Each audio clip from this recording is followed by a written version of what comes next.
Let us open our Bible on Psalms 89 verse 9. Praise the Lord. Thou rulest the raging of the sea, when the waves thereof arise, thou stillest them.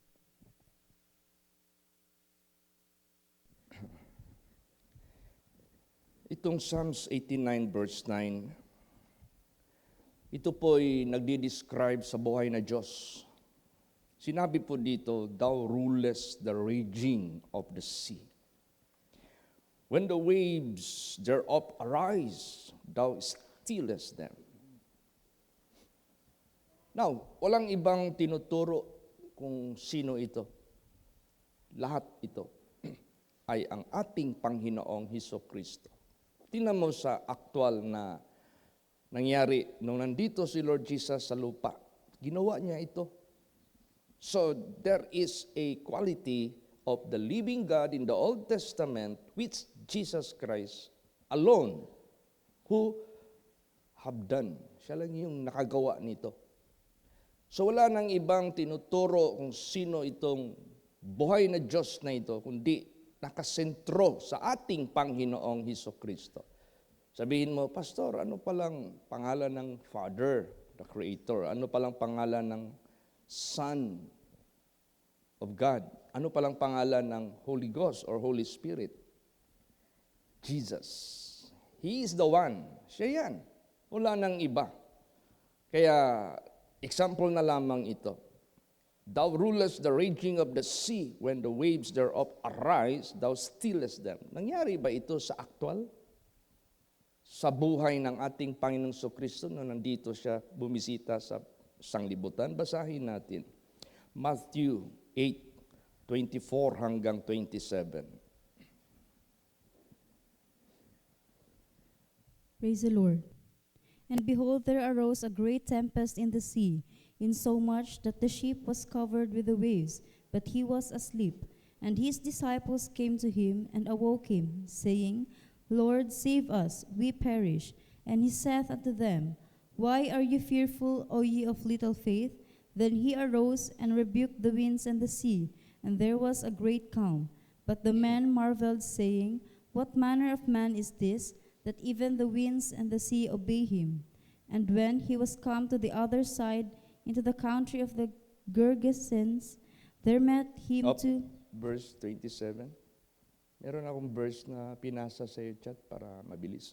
Okay, praise the Lord.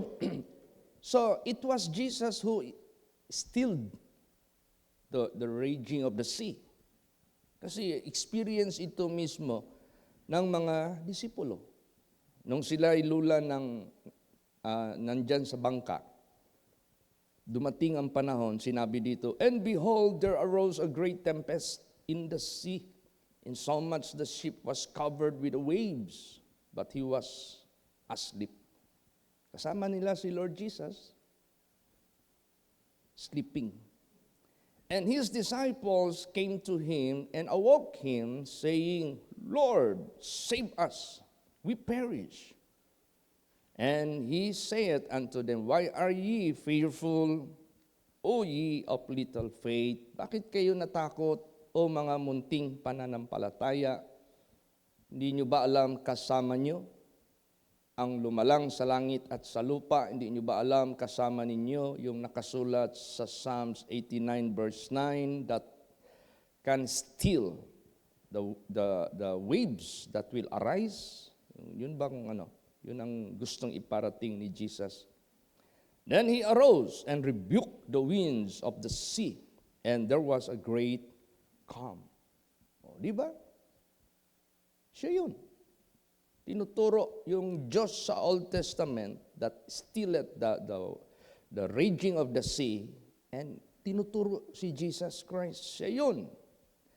But men marveled, saying, What manner of man is this, that even the winds and the sea obey him? Kasi first time pa nilang naranasan yun eh. Hindi pa nila acquainted masyado ang ating Panginoong Kristo. Tingnan mo si Lord Jesus, unti-unti niyang nire-reveal as the years go by, together with his disciples, nire-reveal niya kung sino siya. Nire-reveal niya kung ano siya, sino siya, anong mangyayari sa kanya, lahat, pagbalik niya, lahat-lahat. Kaya napaka-importante na meron tayong sapat na kaalaman sa ating Panginoong Hesukristo. Kung siya yung Spirit, ano naman ang indikasyon that He is the Spirit? Naalala niyo yung pag-create ng mundo or ng universe, nandyan na yung Spirit na yan. At anong ginagawa ng Spirit na yan? Basahin natin.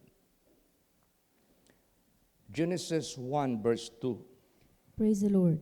And the earth was without form and void, and darkness was upon the face of the deep, and the Spirit of God moved upon the face of the waters. Yan, nandyan na. The Spirit of God moved upon the face of the waters. So, ibig sabihin yan, nung una pang panahon, the Spirit of God moved upon the face of the waters. Tingnan mo ang ating Panginoong Kristo. Nangyari din yan sa Kanya. Naalala niyo yung lumalakad siya sa ibabaw ng tubig? At sabi ng mga disipulo, kasi it was night, sabi ng mga disipulo, Spirit, Spirit, Spirit. Kung sa Tagalog pa, multo, multo, multo. Kung sa Bisaya pa, dautang Spirito, dautang Spirito. Di ba? Nagpakilala si Lord Jesus. It is I, sabi niyang the Lord Jesus. So yung Spirit sa Old Testament moved upon the face of the water. Si Jesus Christ moved upon the face of the water. Siya yun. Wala nang ibang tinuturo dyan. Si Lord Jesus Christ. Basahin natin ang nangyari. Sige, Matthew 14:24 hanggang 29. Praise the Lord. But the ship was now in the midst of the sea, tossed with waves, for the wind was contrary. And in the fourth watch of the night, Jesus went unto them, walking on the sea. And when the disciples saw him walking on the sea, they were troubled, saying, It is a spirit. And they cried out for fear. But straightway Jesus spake unto them, saying, Be of good cheer, it is I, be not afraid. And Peter answered him and said, Lord, if it be thou, bid me come unto thee on the water. And he said, Come. And when Peter was come down out of the ship, he walked on the water to go to Jesus. Yan. Oh, imagine that. Maliban si Lord Jesus move on the face of the water or on the surface of the water, hindi nalulunod, He can also let you walk upon the surface of the water by His power, by His permission. Dahil ito si Peter, na merong pananampalataya sa Diyos, sabi niya, Lord, if it is you, bid me to go to you. Sabi ni Jesus, come, Peter.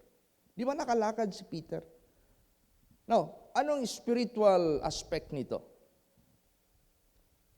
Nung unang panahon, ang kahatulan ng Diyos na nilipol niya ang mga taong makasalanan na ayaw maniwala sa Kanya.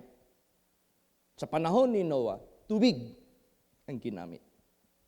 So pag ikaw ay mananampalataya sa ating Panginoong Hesukristo, hindi ka mahatulan sa kapahamakan mo. You can survive upon the face of the water. You are above upon the face of the water because God is in you, you are in Him. In the Old Testament, God moved, or the Spirit moved on the face of the water. Dito naman, Jesus walked na hindi malulunod in the face or on the surface of the sea. So lahat na nandyan kay Lord Jesus Christ, hindi ka mahatulan sa ikakapahamak mo. Kaya ganun ka-importante si Jesus sa buhay natin. Napaka-importante. Kasi yung flood na yan, water na yan, judgment ng Diyos yan. Kaya napaka-importante. Tingnan mo sa panahon ni Noah. When Noah believed God and God is in him, And his family believed God, and also God was with them. Di ba? Paghatol ng Diyos sa mundong ito, hindi sila na lunod doon sa ilalim ng tubig sa ikamatay nila. They are on the surface of the sea because God is the deliverer. Basa. 1 Peter 3:20. Praise the Lord. Which sometimes were disobedient, when once the long suffering of God waited in the days of Noah, while the ark was a preparing, wherein few, that is 8 souls, were saved by water. Yeah. 8 souls were saved by water. So itong water na ito na ginamit ng Diyos to judge the world, sino man na naniniwala sa Kanya, hindi ka makasali sa kapahamakan ng mga hinatulan ng Diyos. You are above the water. Kaya, ganun, napakaganda. Sabihin mo, Pastor, paano yan kung apoy? Ganun din, apoy. Remember, Shadrach, Meshach, and Abednego? Kasi nakasulat ba yan dyan sa 2 Peter chapter 3? Na if the world were flooded, this world is being reserved unto fire. So apoy na naman sa pagtapos ng lasang libutang ito. Paano yan, Pastor? Tubig, okay lang siguro.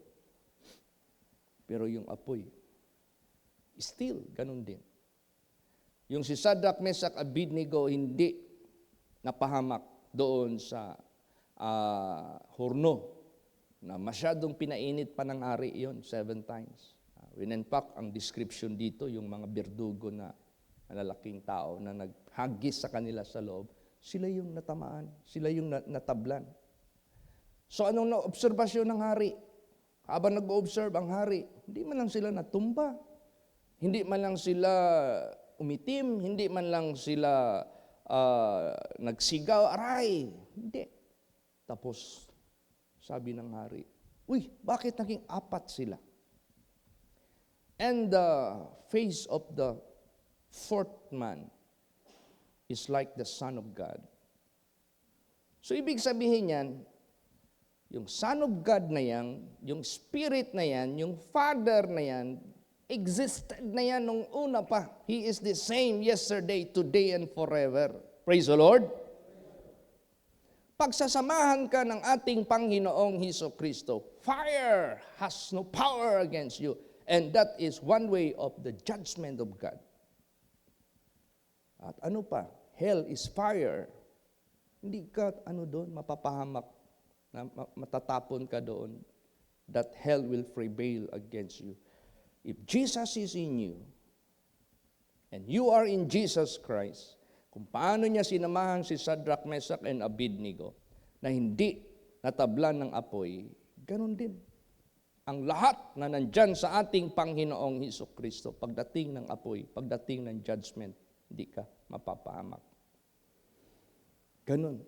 Kaya lahat ng nasa Old Testament na pangyayari dito, na mga description about God, it is all pointing to our Lord Jesus Christ. Nakapoint lahat yan sa ating Panginoong Hesukristo. Naalaala niyo yung sabi ni Moses na, Lord, padala mo man pala ako sa Egypt when your people or the king and all the people in Egypt will ask me, who is your God? Na nagpadala dito sa amin. Na iset free mo yung people of Israel. What is the name of your God? Diba? Sinagot siya ng Diyos. Basahin natin yan. Exodus chapter 3, 13 and 14. Praise the Lord. And Moses said unto God, Behold, when I come unto the children of Israel, and shall say unto them, The God of your fathers hath sent me unto you. And they shall say to me, What is his name? What shall I say unto them? And God said unto Moses, I am that I am. And he said, Thus shalt thou say unto the children of Israel, I am hath sent me unto you. Yes. God is so advanced. God is so futuristic. Kaya nga sinabi diyan, He can reveal the end from the beginning. Kaya niyang ihayag yung katapusan mula sa panimulain. Even the things that are not yet done. He can reveal it. What is the book of Revelation? That is called revelation because it is the revelation of God, the things that are not yet done. And how about the ancients? Nang wala pa gaanong technology na mga manunulat, wala pang recorder, wala pang video. How can we picture out the events? Tingnan mo, itong Bible. Sinulat ito ng Diyos sa mga holy men of God. Inspired by His Holy Spirit. Sinulat yung mga ancient times. Yung creation of the universe. Moses was not yet born. And why Moses was able to write about it? Because it is the one who made it to be written, to be revealed. Siya yan. Kaya, dalawang I am yan. I am that I am. Bakit dalawang I am? Meaning to say, because the Bible is composed of two testaments. He is the I am in the Old Testament, and that I am the same I am in the New Testament. That is why Jesus is the same yesterday, which was I am. He is the same today, the I am. And He is the same I am sa future. Pagdating ng panahon, makarating tayo sa karya ng Diyos, doon natin ma-realize He is the same forever and ever. Jesus Christ. Praise the Lord. Meron pang confirmation, Pastor Chit, na yung I am na yan sinabi ng Diyos, na siya yung nasa New Testament. Basahin natin. Did God confirm the I am is the one who is in the future, in the New Testament? Basahin natin. Isaiah 43 verse 10. Praise the Lord. Ye are my witnesses, saith the Lord, and my servant whom I have chosen, that ye may know and believe me, and understand that I am He. Before me there was no God formed, neither shall there be after me. Yan. So He is pointing to somebody. Meron siyang tinuturo. Yung He that represents si Jesus Christ. Ye are my witnesses, saith the Lord, my servant whom I have chosen, that ye may know and believe me, and understand that I am He. Di ba? Ako. Siya. Therefore, before me, there was no God formed, neither shall there be after me. Wala na. Yung spirit that moved upon the face of the water, si Jesus Christ. Yung nag-walk siya on the surface of the sea. He stilled the raging of the sea. Jesus Christ stilled the water. Yung description ng I am that I am, He is the same I am in the Old Testament, He is the same I am in the New Testament. Hebrews 13:8, Jesus Christ is the same yesterday that I am in the Old Testament, the same today that is I am present, and He is the I am sa future. Did Jesus Christ say so? Sinabi ba yan ni Lord Jesus? Yes. Tapos meron bang warning si Jesus? Kaya nga sabi ni Jesus, saliksikin ninyo ang gospel. Sila yung magpapatuo sa sino ako. Search the scriptures, for in them you think you have eternal life, and they are they which testify of me, that He is the I am in the Old Testament. He is the I am in the New Testament, and He is the I am forever and ever. Basahin natin kung yan ba'y sinalita ni Lord Jesus. Basa, John 8:24. Praise the Lord. I said therefore unto you, that ye shall die in your sins. For if ye believe not that I am He, you shall die in your sins. Matindi yung sinabi ni Jesus. Sinasabi ko sa inyo, mamamatay kayo sa inyong mga kasalanan pag hindi kayo naniwala that I am He. Yung sinabi sa Isaiah 43 verse 10 na ang Diyos sa Old Testament na tinaguri ang Ama, Creator of everything, nagsabi that I am He. And beside me, there is no other God. Maliban sa akin, wala nang ibang Diyos. Kaya, therefore, sa buhay natin, yan ang dapat nating i-consider. Yan ang dapat nating paniwalaan. Sinagot niya ni Lord Jesus. I said, therefore unto you that ye shall die in your sins. If ye believe not that I am He, ye shall die in your sins. Matindi pala ang ano nito. Matindi pala ang resulta. Mamamatay kasi sa iyong kasalanan. Eh, ano ba yung kamatayan sa iyong kasalanan? Second death. So, ibig sabihin yan, itong gospel, the word of God, this is the truth, this is the way, and this is God, this is the Son of God, this is the word of God. Siya lang din yan. Isa lang din yan. Kaya, napaka-importante. Ang hindi maniwala, mapahamak. Ang maniniwala, maliligtas. Ganon ka-importante ang katotohanan ng ating Panginoong Diyos. Tapos meron pang sinabi dyan na sa Book of Revelation that He is the first and the last. Book of Revelation, that is the New Testament. In the New Testament. How about in the Old Testament? Did God say so? Sinabi ba yan ng Diyos mismo that He is the first and the last? Para kung sinabi yan sa Revelation that Jesus is the first and the last, so nagkaroon ng agreement, nagkaroon ng matatawag nating confirmation. Basahin natin ng Old Testament. Isaiah 44 verse 6. Praise the Lord. Thus saith the Lord, the King of Israel, and His Redeemer, the Lord of hosts, I am the first and I am the last, and beside me there is no God. Oh, di ba? Maliwanag.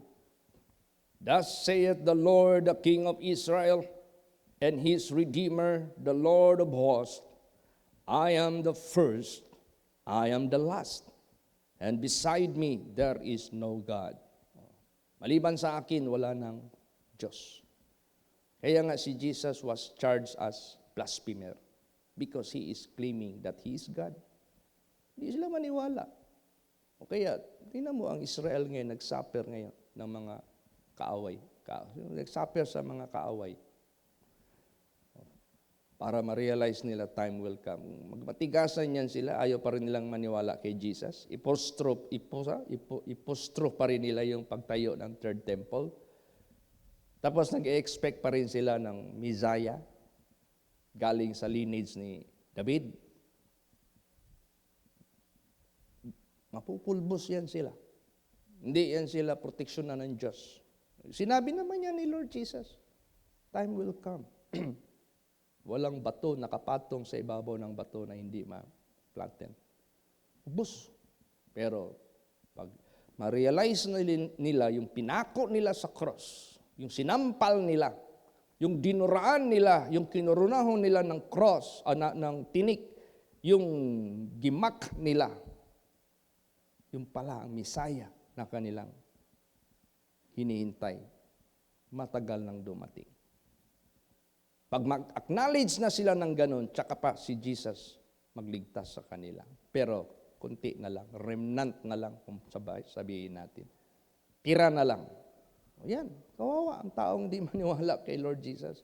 Mapalad yung taong maniwala sa ating Panginoong Kristo that He is the first and the last. O ngayon, Old Testament yan.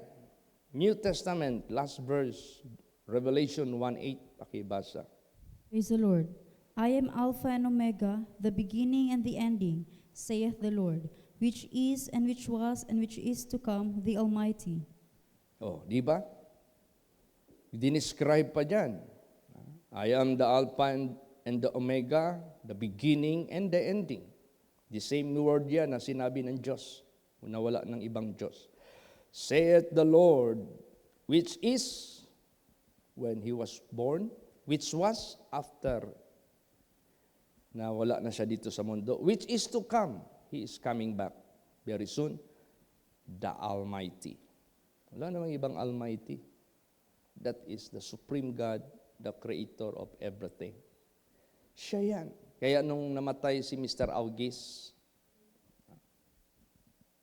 kahit hindi ako nakapunta sa langit, but I heard personally from someone who was brought to heaven and saw what is in the throne, what is in the heaven. Si Mr. August. Nung namatay siya sa ospital, habang piniprehan ko siya, dinala yung spirit niya sa langit. Pagdating niya doon sa langit, sabi niya sa akin, Pastor, dami kong nadaanan na clouds. Level. Di namin yung eroplano. Pag tagos yan sa first layer of clouds, meron pang another cloud sa ibabaw. Tagos na naman yan.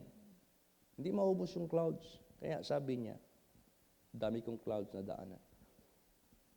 Paghunong, tumingin siya doon sa harap. Isa lang ang trono sa langit. Because there is only one God. Tumayo.